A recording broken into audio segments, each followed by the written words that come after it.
ايوه. هذا الحكيم عم يقول له، الحكيم طلع ما انه سهل طلع كمان. ايوه. فقال له وضعي 1 2 3 وما خليت حكيم الا ما داويت.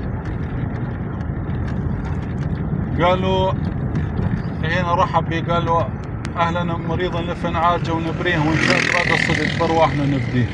ايوه. قال له على السديه مدد يا اخوي وارجوك بطل الهوف وخلنا نعالجك ونشوف. ايوه. فرد عليه هنا الشاعر قال له انشادك من عرب داوي الجرح بيدك، قلبي وقع بالهوى ودواه من ايدك. ايوه. فسأله الحكيم قال له سايلك بالنبي، قال له سايلك بالنبي العدنان هذا مجروحك قبل وداويتهن يا فلان.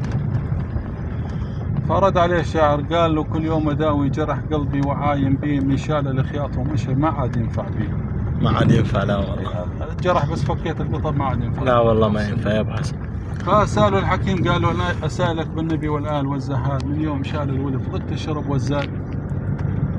قالوا دكتور ما ابو مرض بس دحج على حالي من يوم شال الولف بس ريجي يزقاني. الله الله. لا اكل ولا شرب بس بلع ريجي. اي. فسأله الحكيم قال له الزم الجرح نجري تحاليلي وأتني جواب صحيح تنام بالليل. فرد عليه الشاعر قال له العين تابي لذيذ النوم وتعوفه وعلى العزيز الرحل يصعب عليه يشوفه. الله الله. هذا حق الشاعر الحكيم الشاعر وضع منتهي. منحمس يا ولد. منحمس. هذا صوابه مثل صوابي يا ابو حسن. والله يا ويلاه. ايوه. فقال له صواب يعني وصواب والله تقول عم يحبسونه على الصاج يا ولد. فقال الحكيم ما دام هذا الجرى والحال مستعصي قبل ان تروح الهلك يا فلان شو توصلي.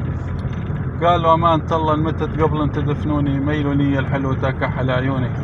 بسلامتكم. سلام. صح لسانك ابو صح حسن. لسانك. عداك العيب جزاك الله خير.